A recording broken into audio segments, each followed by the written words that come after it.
Salut à tous et à toutes, lundi 10 novembre 2025, première sortie de ce grand journal pour cette semaine avec vous depuis les studios de Swag Radio dans la capitale des grandes écoles du monde, Boston, Massachusetts, Ehrlich Dorellas, pour présenter ce grand journal. Ravi de vous retrouver ce lundi. Swag Radio, c'est l'énergie, le flow et l'attitude. Swag Radio, le son qui swag. Alexa, open Swag Radio. Écoutez Swag Radio 24h/24 sur Alexa. Swag Radio avec vous, pour vous, chez vous, tous les jours. C'est Swag Radio en air avec du style. Allez, bon dose café créole pour déguster des mets succulents. Bon dose café créole au 299 Bay Street Everett. Chiffré le 617 2 94 14 25. Bon dose café créole, la cuisine haïtienne sans limite. Likez Swag Radio sur Facebook, sur YouTube. Swag Radio très bientôt sur TikTok et Swag Radio arrive très bientôt à la smartphone. PNews, les informations à la vitesse de la lumière pour rester bien informé. PNews, votre source d'information. Le conseil présidentiel de transition en collaboration avec la primature officiellement remis le week-end. Pendant le week-end, le premier lot de véhicules blindés au état-major des forces armées d'Haïti, FADH. Cette remise entre dans le cadre de la stratégie dite d'offensive sécuritaire. Le pouvoir de transition affirme vouloir mener pour reprendre le contrôle du territoire face à la montée des groupes armés qui terrorisent la population depuis plusieurs années. Écoutons l'extrait dans ce grand journal signé Télé Guilain.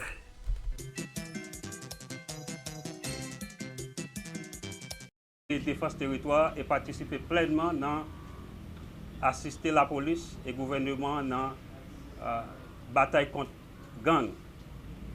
Et le gouvernement fait un gros investissement dans l'armée, dans l'année fiscale qui s'est passée. Nous avons 7 matériels extrêmement chers et importants et pour transport, troupes, pour protéger et pour permettre de combattre dans la bataille dans l'insécurité. Et nous avons fait transmission ça là. Et achat ça, il faut me dire, il n'est pas facile du tout.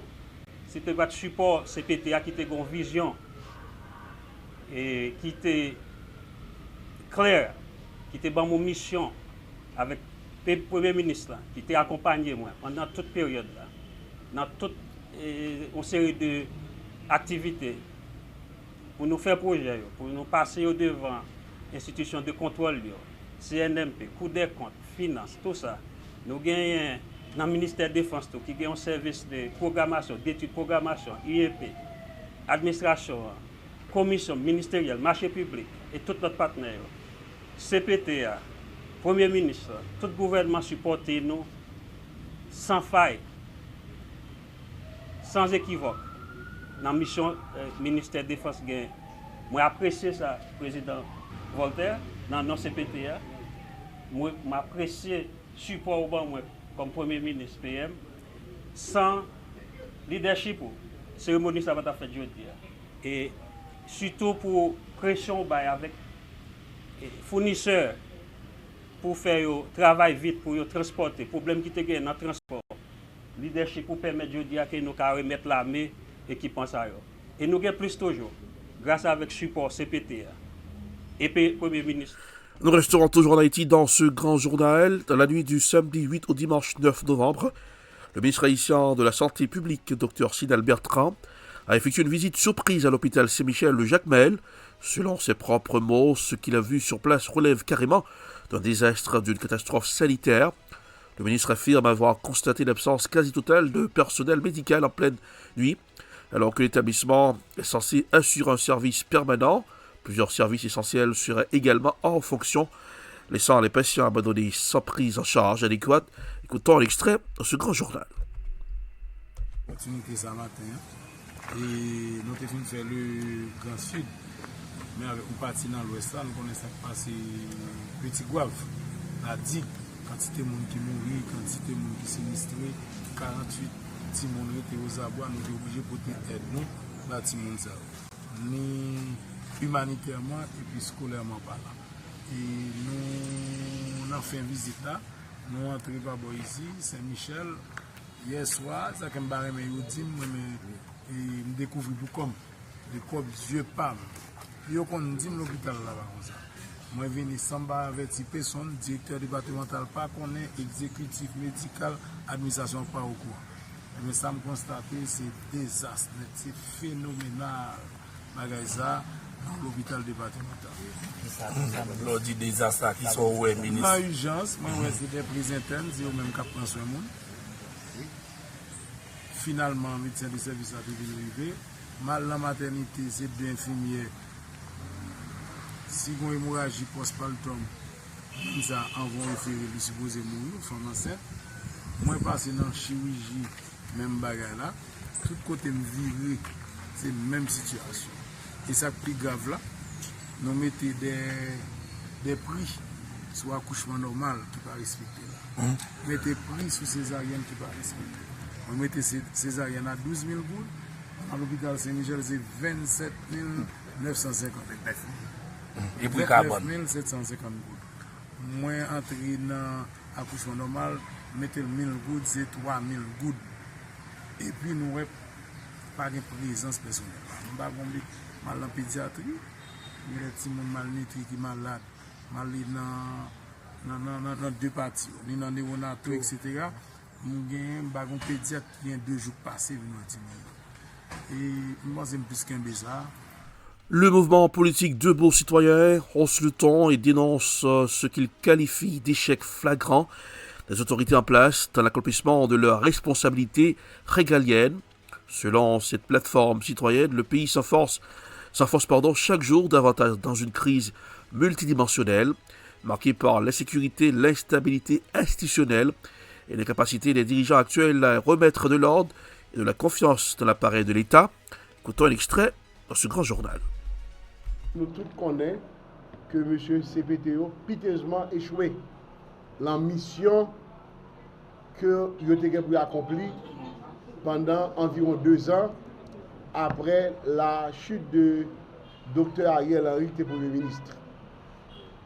Et comme élément de preuve, nous voyons que il pour faire mettre sécurité dans le pays d'abord. Première condition, c'était sécurité. Et nous constatons pas de sécurité, au contraire, là, vient pire envrimé comparativement à le docteur Ariel là, monsieur continue à livrer territoire. Deuxième bagaille, il était pour faire référendum, pas de référendum, il 600 millions qui crasé, pas aucune explication. Il était pour faire conférence nationale, pas gagné conférence nationale. Quand il y a tenté, il y a parlé d'un parodie de l'élection pour faire blague, pour bailler pays comme si m'dadou. C'est les monsieur qui ont fait comédie, qui ont fait blague dans le pays. Alors que il n'y a pas aucune explication dans la question du référendum. Conférence nationale que vous faites, pas de sécurité, Dieu va faire l'élection. Nous prenons ça comme une vaste plaisanterie. Ce n'est pas mal, nous accordons aucune importance. Et question de l'élection à parler.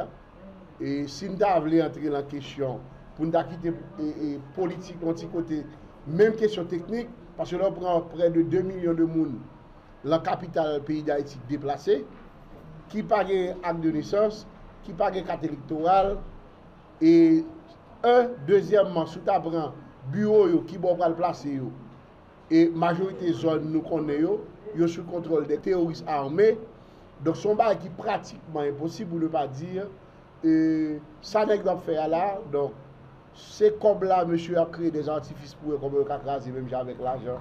Nous irons dans le camp Lima, Port-au-Prince. La situation reste extrêmement difficile pour une quarantaine d'enfants hébergés dans un site précaire, coupés de leurs repères et de leur quotidien habituel. Ces jeunes issus de familles vulnérables vivent dans l'incertitude avec un seul rêve en tête, retourner à l'école.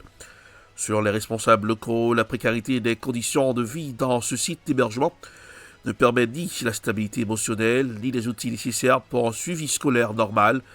Plusieurs enfants n'ont plus accès à leurs cahiers, ni à leur uniforme, et certains n'ont même pas la connexion Internet minimale pour suivre les cours à distance. Écoutons le responsable au micro de la presse. Gaston, dans ce site-là, on a regardé des Simonio, yo même qui, justement, dans le cercle, nous allons voir après ça, c'est bizarre. Parce que nous connaissons l'UNICEF, son institution qui place pour aider les gens. Nous pas chaque jour, les gens ont mangé. Et lundi, si les gens ont aller à l'école, pas à l'école, ils n'ont pas aller. Nous avons demandé pour toute instance dans le pays. Avant de se venir de notre petit moun yo, ni moun qui pas capable yo, ni moun qui gagne, quel que soit moun qui gagne un bagay dans même l'autre a une tirade, ou mettre côté pour nous pour petit moun ça yo, pour yo capable joindre pour yo mettre. Tant pris l'État haïtien, sauvez-nous avec petit moun ça yo, pour yo pas devenir délinquant. Ça yo pas qui des armes après, civique, aidez-nous avec yo. Merci. Donc c'est Gaston, c'est ensemble de Timonio, j'en ai regardé là. C'est Timonio, justement, il va le recevoir. Et son plaisir justement pour le garder dans le site Gaston, Timon Sarah qui sorti. Et donc dans la catastrophe, Mélissa qui est dans la ville là, j'en ai regardé là, c'est des jeunes, c'est avec dignité, ils sont des responsables justement. Et Timonio a mangé, c'est avec plaisir. Donc Timonio a mangé, a recevoir dans ce plan. Regardez là. C'est le docteur Marco, un responsable de ce plan.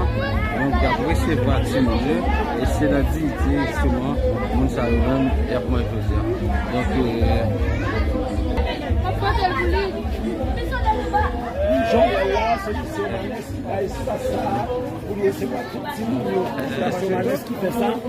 est-ce que nous pensons que nous manger pour nous barrer au chat?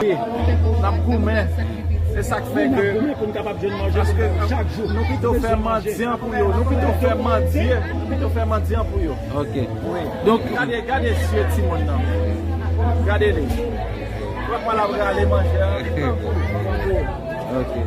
Parlons politique. La Confédération des travailleurs haïtiens, CTH, tire une nouvelle fois la sonnette d'alarme sur l'avenir politique immédiat du pays. L'organisation syndicale estime que le temps presse et appelle l'ensemble des forces vives de la nation à s'asseoir autour d'une même table. Selon la CTH, il est impératif d'ouvrir un véritable dialogue inclusif afin de définir une nouvelle alternative pour la gouvernance du pays après le 7 février 2026, date qui marque la fin du mandat actuel à la tête de l'État. Écoutons les membres de CTH au micro de la presse. CTH a lancé un cri d'alarme.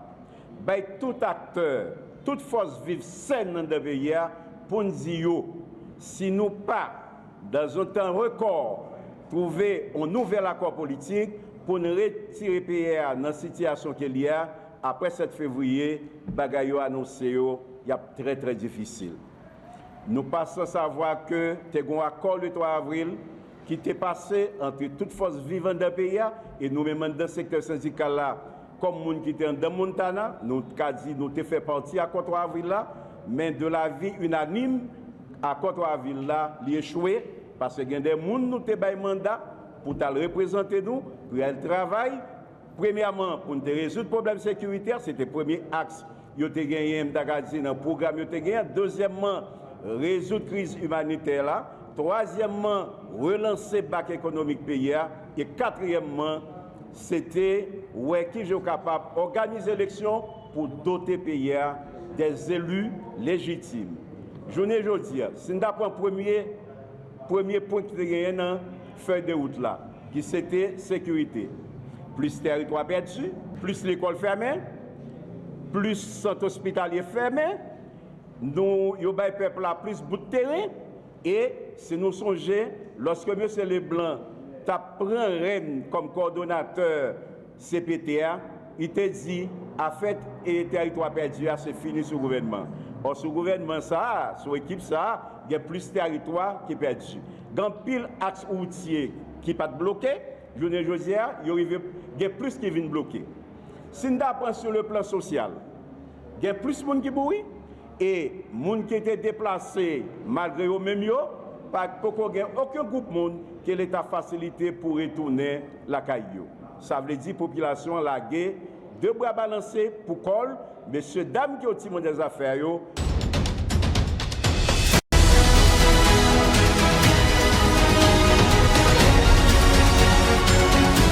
Vous suivez le grand journal sur Swag Radio, de chef pour la suite de ce grand journal. Swag Radio sur Alexa Open Swag Radio, Swag Radio. Et on est avec du style, l'énergie, le flow et l'attitude. Écoutez-nous 24 heures sur 24 Avec vous, chez vous, pour vous, tous les jours. Eh bien, tous les jours, on fait passer à Bordeaux Café Créole. Il y a des mets succulents au 299 Main Street Everett, chiffré le 617 2 94 14 25. Bordeaux Café Créole, la cuisine haïtienne sans limite. P-News, les informations à la vitesse de la lumière. P-News pour rester bien informé sur Facebook et sur WhatsApp.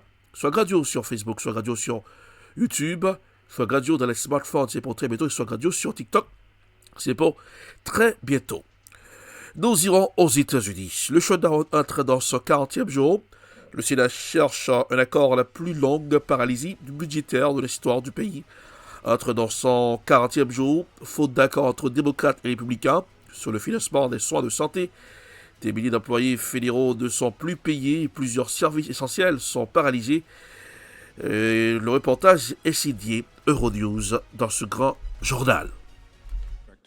Après 40 jours de shutdown, les sénateurs démocrates et républicains ont trouvé un accord faisant un premier pas vers une reprise des activités des services de l'État fédéral. La paralysie budgétaire née de l'absence de consensus sur le financement des soins de santé désorganise le pays, vols retardés dans tous les aéroports, milliers d'employés fédéraux sans salaire, aide alimentaire menacée pour des millions d'Américains. À 60 voix contre 40, l'accord est passé de justesse. Les républicains du Sénat devaient obtenir 5 voix des démocrates pour mettre fin au shutdown, le plus long de l'histoire des États-Unis. C'est ce qu'ils ont eu.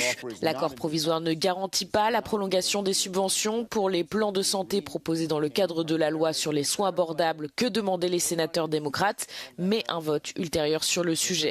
Les démocrates de la Chambre des représentants ont rapidement critiqué le Sénat, mais selon leurs camarades qui ont signé l'accord, des garanties importantes y sont cependant inscrites, entre autres l'annulation des licenciements liés au shutdown et la reprise de l'aide alimentaire dont dépend un Américain sur 8. La paralysie budgétaire de l'État fédéral ne prend cependant pas fin immédiatement puisque l'accord doit encore être validé par un vote à la Chambre basse du Congrès, puis doit être ratifié par le président Donald Trump. Nous irons en Ouganda. Les pluies torrentielles qui se sont abattues pendant plusieurs jours sur la région de Sebei en Ouganda ont provoqué des glissements de terrain meurtriers. Au moins 20 personnes ont été ensevelies, vivantes, et de nombreuses autres sont toujours portées disparues. Les équipes de secours poursuivent leurs recherches dans des conditions difficiles. Les autorités mettent en garde sur la possibilité d'autres glissements de terrain au cours des prochains jours. Le reportage est signé CGTN News dans ce grand journal. Oui, c'est la question que tout le monde se pose à la veille de l'ouverture officielle de la... Les équipes de secours continuent d'extraire des corps de la boue et des débris qui ont balayé les collines de Sebei, dans l'est de l'Ouganda, à la frontière avec le Kenya. La Croix-Rouge ougandaise, qui dirige les opérations de recherche et de rétablissement, affirme que les espoirs de retrouver d'autres survivants s'amenuisent, alors même que, dans la région, des familles continuent de signaler la disparition de leurs proches. Des équipes supplémentaires de l'armée et de la police se sont jointes aux opérations. Cependant, les fortes pluies ralentissent les efforts de sauvetage. À l'heure où nous parlons, les gens utilisent des outils rudimentaires. Il faut donc davantage de main-d'œuvre. En effet, selon les informations dont nous disposons, 19 personnes sont portées disparues et nous en avons retrouvé 2 jusqu'à présent. Il reste 17 personnes qui n'ont pas été retrouvées. Nous nous engageons en coordination avec le bureau du Premier ministre à faire tout ce qui est en notre pouvoir pour retrouver les corps des familles concernées ici. Le gouvernement a offert environ $1 500 à chaque famille endeuillée pour les aider à organiser les funérailles. Plusieurs centaines de survivants qui ont perdu leur logement sont désormais hébergés dans des centres temporaires, en attendant d'être transférés vers des lieux plus sûrs. Mais le danger n'est pas encore écarté. De nouvelles pluies abondantes sont attendues dans les semaines à venir et les autorités mettent en garde contre de nouveaux glissements de terrain. Cette région de l'Ouganda n'est pas étrangère à ce type de catastrophe naturelle. En 2010, plus de 300 personnes ont été tuées lors de glissements de terrain dans la région du mont Elgon, l'une des pires catastrophes de l'histoire du pays. Selon les experts, l'agriculture et la construction d'habitations sur les pentes escarpées des montagnes ont rendu le sol instable. Le gouvernement a exhorté les familles à se réinstaller, mais beaucoup continuent de revenir en raison de la fertilité des terres. Direction le Brésil pour la Coupe 30. La planète retient son souffle, mais sans trop d'espoir. La Coupe 30 s'ouvre officiellement ce lundi au Brésil et déjà observateur comme militants, reconnaissent que cette édition ne s'annonce pas comme celle du grand sursaut climatique tant attendu. Malgré un décor symbolique, le Brésil, pays clé du climat, avec l'Amazonie comme poumon du monde, les signaux envoyés par les grandes puissances sont faibles, les engagements annoncés sont minces et la volonté politique internationale semble s'éroder. Retrouvons la correspondante de France 24 pour les détails. Oui, c'est la question que tout le monde se pose à la veille de l'ouverture officielle de la COP30. Que peut-on attendre de cette 30e conférence sur le climat ? Eh bien, 170 pays ont déjà confirmé leur présence à Belém, en plein cœur de l'Amazonie. Néanmoins, il y a une absence qui fait, disons, comme une ombre au tableau, c'est celle des États-Unis. La COP30 sera donc marquée par la montée du climato-scepticisme. Le président argentin, Javier Milei, sera également absent de cette COP. Et tout cela, eh bien, 10 ans après les accords de Paris qui ont échoué à limiter le réchauffement climatique sous la barre des 1,5 degrés. Nous nous trouvons à un moment décisif, a rappelé le secrétaire général des Nations Unies. Il n'est donc plus question de fixer de nouveaux objectifs, mais bien d'atteindre ceux qui ont déjà été fixés lors des précédentes COP. Lula avait d'ailleurs rappelé qu'il ne voulait pas que cette COP30 ne soit qu'une énième vitrine de bonnes idées, mais bien qu'on puisse s'atteler à travailler pour tenter d'atteindre ces objectifs qui ont déjà été par le passé à de nombreuses fois traités. Ce lundi donc s'ouvrira les premières discussions par les pays sur la réduction de leurs gaz à effet de serre. Le Brésil, lui, s'est engagé à réduire ses émissions de gaz à effet de serre entre 59 et 67% d'ici à 2035. Le pays hôte veut d'ailleurs porter des thèmes qui ont été parfois peu étudiés lors des précédentes COP, notamment celle de la question de la justice sociale, mais également de la taxation des pollueurs. Nous irons au Canada. Les nouvelles cibles d'immigration de Québec et d'Ottawa sèment beaucoup d'inquiétudes au sein de la communauté ukrainienne de Montréal. Le statut spécial qui leur a été accordé depuis 2022 après l'invasion russe arrive bientôt à échéance, avec le resserrement des règles tant provinciales que fédérales.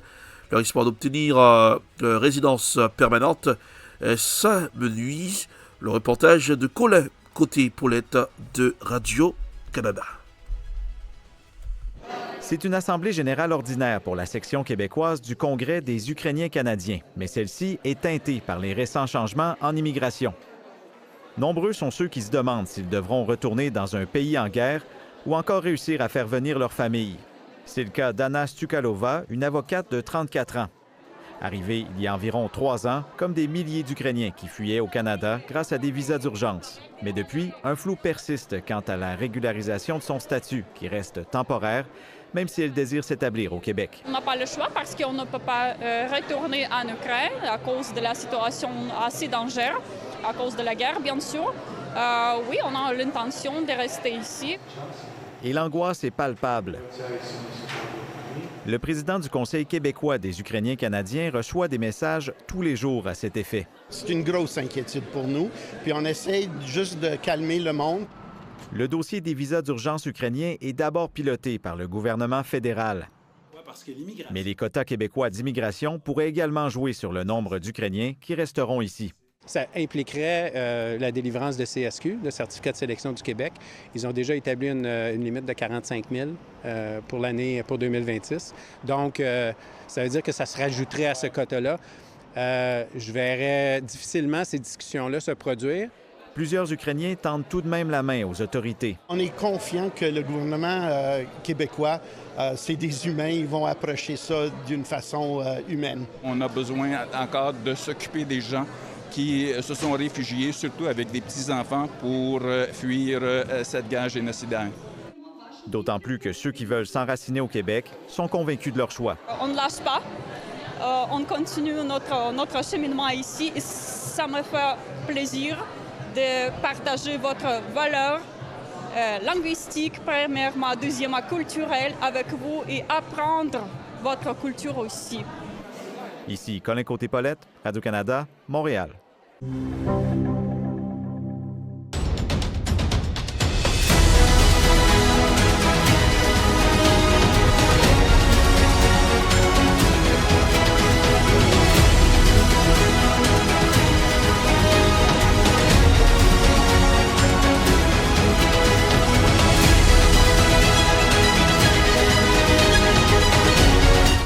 C'est la fin de ce grand journal pour ce lundi 10 novembre 2025. Merci de l'avoir suivi.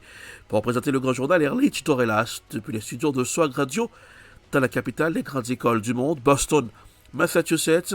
Et avant de partir, couleur du temps pour ce lundi 10 novembre, matin environ 47 degrés Fahrenheit, frais, quelques nuages, bas.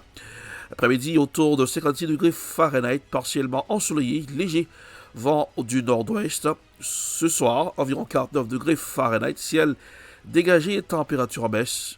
Pour la nuit, 42 degrés Fahrenheit, assez froid. Prévoir un manteau et le vent de 8 à 12 km par heure. Humidité environ 60%, précipitation très faible, probabilité 10% aujourd'hui. Journée fraîche d'automne, pas de pluie prévue, soleil avec quelques nuages. C'est tout pour la météo pour ce lundi 10 novembre 2025. Swag Radio sur Alexa, Open Swag Radio, écoutez Swag Radio 24 heures sur 24 avec vous, chez vous, pour vous tous les jours. Swag Radio, l'énergie, le feu et l'attitude, avoir de l'énergie. C'est un Brothers Café Créole qu'il faut manger au 299 Main Street Everett, chiffrez le 6 à 17 294 14 25. Brothers Café Créole, la cuisine haïtienne sans limite. Brothers Café Créole. P-News, les informations à la vitesse de la lumière, restez bien informés. P-News sur Facebook et sur WhatsApp. Eh bien, likez la page de Swag Radio sur YouTube, sur Facebook et très bientôt sur TikTok et sur dans le smartphone. Eh bien, c'est le dit, hein? Eh bien, ça se comprend. Swag Radio sera toujours là pour vous tous les jours. Passez un joyeux lundi, une joyeuse semaine. Erlich Torelas, c'était un micro. N'oubliez pas de garder le sourire, car le sourire, ça rajeunit le visage. Salut, joyeux lundi, à demain. Au revoir.